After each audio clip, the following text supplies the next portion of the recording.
buddy. We made it. We made it to episode 2. I gotta admit, some thought it wouldn't happen, but here we are. Episode 1 was watched by almost 6,000 people, and that's kind of crazy. I have to say, I'm incredibly humbled. That's easily more than Larry King's new show that he films in his basement. So I'm really happy, and my parents are super impressed.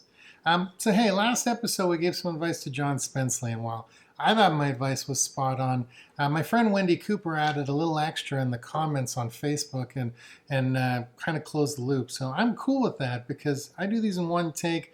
I don't think too long about them, and my goal is to add value for the people asking questions so they get what they need. So if other people want to pile on and be a part of this, please do. So that brings us to the next question. That brings us to episode number 2. And Kevin.Kicks.It asked on Instagram, if you had to market love today so everyone would get it, how would you do it?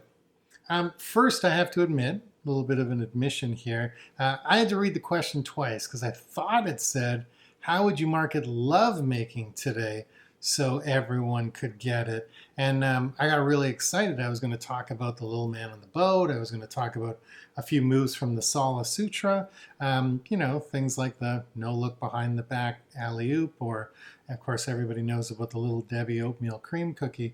But all that seems grossly irrelevant right now because I read the question wrong. So here we go. Like finding love, marketing love is tough, but it's also super important. I can speak for hours on this subject, but in the interest of time, I'm going to keep it short-ish. When I started speaking at conferences 10 years ago, my main talk that I literally beat to death was called Making Love to Your Customers. The sentiment, or the sort of the hypothesis, was social is great, social is cute, it's super important, but real relationships always win, and real relationships include physical touch, awkward passes, and uncomfortable eye contact. I like to think of myself as a little expert on all of those subjects, especially this one, because I fall in love with people, things, ideas daily. Not quite to the same extent as Edward Smith, but we're kind of in the same ballpark. Being a people watcher, I pay a lot of attention to people in love, out of love. My career has been all about, making brands more attractive to their customers.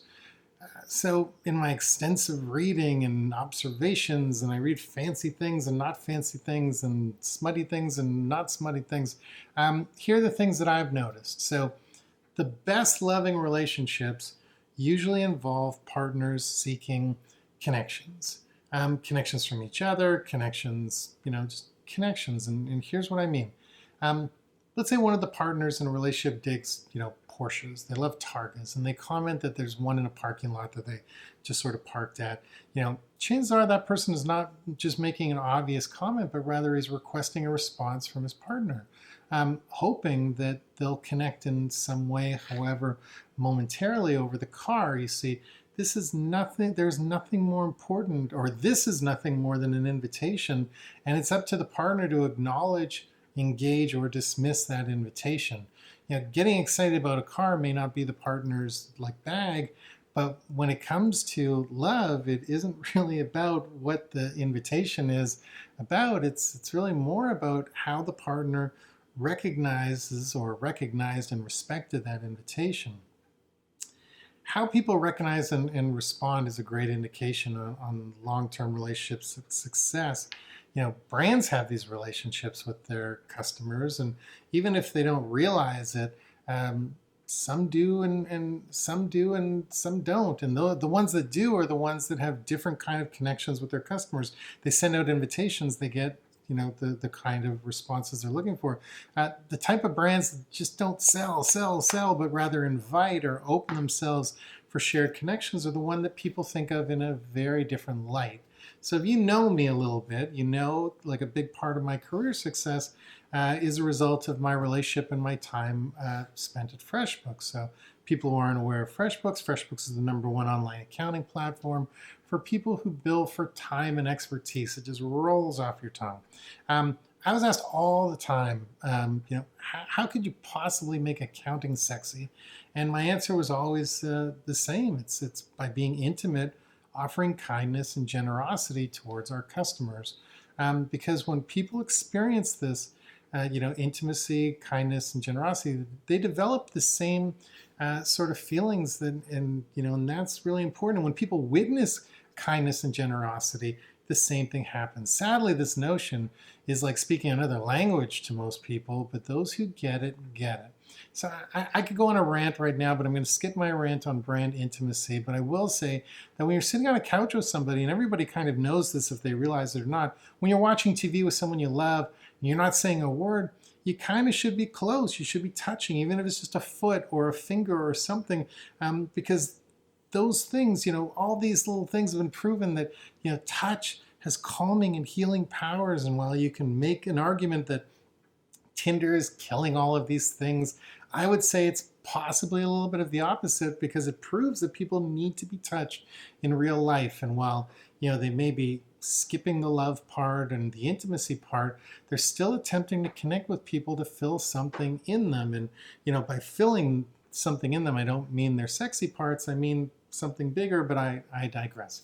So, wow, social and email automation is the gold standard of marketing now, and every company should be doing all these things to succeed. They should also be touching people in the real world as well, and that's sort of the difference between great and good companies. So, long story longer, to answer your question, Kevin, just like a company who sells features and benefits for a product, you'd market love in the same way.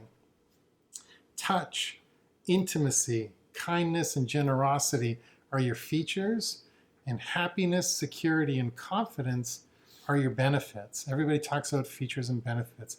Companies can adopt the same mindset, and it's really simple. I stress this all the time to the companies I work with. So FreshBooks, does this more than any company I've ever seen, and I'm really proud of the little bit of involvement I had in bringing that. But other companies I advise, like Eden, an on-demand snow removal and lawn care app, invited all of their contractors who represent them to, really like meet firsthand. Whoosh, the leader in tech hygiene, they're currently, as we record this, hosting a series of dinners to say thank you and give people access to new products and get feedback. Rogers, the giant company, their small business department who I work with does amazing events and customer appreciation events to their customers, because being loved is the goal of everyone, even companies. And it may not be obvious, but I've preached this for 10 years and I haven't stopped because love trumps everything. See what I did there? Anyways, thank you guys so much for sticking around, watching episode 1. Hopefully you're seeing this message. You stayed around to the very end and you're watching episode 2. Keep the questions coming. We're going to try to keep the consistency going. I really appreciate you guys coming along on this journey with me. I hope it's helpful. Kevin, I hope that answered your questions. We've got about 40 questions in the bank to get to. Some are really thoughtful, some are silly. We're going to sort of mix the silly ones in with the thoughtful ones as best as we can, but I promise I'm going to get to all of them, or at least most of them, because like everything I've just spoken about today, I love you guys, and I appreciate the fact that you put up with my nonsense and support me in the stuff I do. So thank you very much, and I hope to see you very soon with episode 3.